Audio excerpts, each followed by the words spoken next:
இன்றைய எபிசோட் நன்றாக இருந்தது. குடும்பம் ஒன்று கூடி ஒற்றுமையாக இருந்ததை பார்க்கவே அவ்வளவு சந்தோஷமாக இருந்தது. மகாநதி சீரியலில் இன்று கங்கா படுக்கையில் வருத்தத்துடன் அமர்ந்திருந்தாள். அப்போது அங்கு வந்த காவேரி அதற்கான காரணத்தை கேட்டாள். அதற்கு யமுனா காவேரி ஏன் விஜயை திருமணம் செய்ய விரும்பவில்லை என்று கேட்டாள். விஜய் ஏற்கனவே திருமணமானவர் என்பதால் அவருக்கு ஒரு குழந்தை உள்ளது என்றும் அவர் இதுவரை தன் மனைவியை மட்டுமே நேசிக்கிறார் என்றும் காவேரி கூறினாள். விஜய் அம்முவுக்கு ஒரு தாய் கிடைப்பதற்காக மட்டுமே திருமணம் செய்ய விரும்புவதால் காவேரி எதிர்பார்க்கும் அன்பை அவனால் கொடுக்க முடியாது.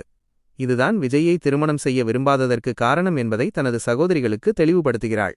அவளுடைய முடிவை கேட்டு அனைவரும் அதிர்ச்சியடைந்தனர். காலையில் யாழினி புத்தகத்திற்கு வண்ணம் தீட்டி முடித்துவிட்டதால் வேறொரு புத்தகம் தருமாறு கேட்கிறாள். காவேரி அவளுக்காக முன்பே வாங்கிய புத்தகங்களை எடுக்க அவள் அறைக்குச் சென்றாள்.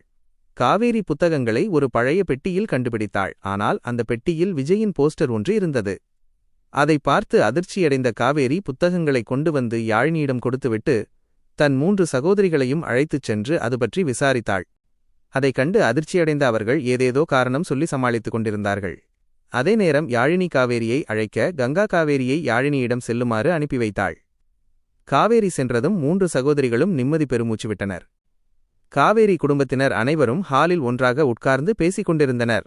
அப்போது சாரதா அதிரசம் செய்திருப்பதாக கூறி அனைவருக்கும் சாப்பிடக் கொடுக்கிறார். அங்கிருந்த அனைவரும் அதை ரசித்து சாப்பிட்டனர். சாரதா அம்முவுக்காக ஒரு வாளியில் அதிரசத்தை எடுத்துக்கொண்டு கொடுக்க கிளம்பினாள். காவேரி அவளை தடுத்து தான் சென்று அம்முவிடம் கொடுப்பதாக கூறி அந்த வாளியை வாங்கிக் கொண்டு சென்றாள். அதே நேரம் விஜய் வீட்டில் அனைவரும் உட்கார்ந்து சாப்பிட்டுக் கொண்டிருந்தனர். அப்போது அங்கு வந்த காவேரியைக் கண்டு அனைவரும் மகிழ்ச்சியடைந்தனர். அம்மு வெளியே சென்று காவேரியை வீட்டிற்குள் அழைத்து வந்தாள். காவேரியிடமிருந்து அதிரசத்தை பெற்றுக்கொண்ட அம்மு சாரதா பாட்டி செய்தது தனக்கு மட்டுமே என கூறிவிட்டு உள்ளே எடுத்துச் சென்று விட்டாள். காவேரியும் விஜயும் ஒன்றாக அமர்ந்து பேசிக் கொண்டிருக்கும்போது விஜய் மிகவும் திறமையானவர் என்றும் பிசினஸ் மட்டுமன்றி மாடலிங்கும் செய்திருக்கிறார் என்று கூறிவிட்டு நதி அப்பள போஸ்டர் பற்றியும் காவேரி விஜயிடம் கேட்டாள். அதை கேட்ட விஜய் அதிர்ச்சியுடன் காவேரியை பார்க்கிறார். இத்துடன் இன்றைய எபிசோட் நிறைவடைந்துள்ளது.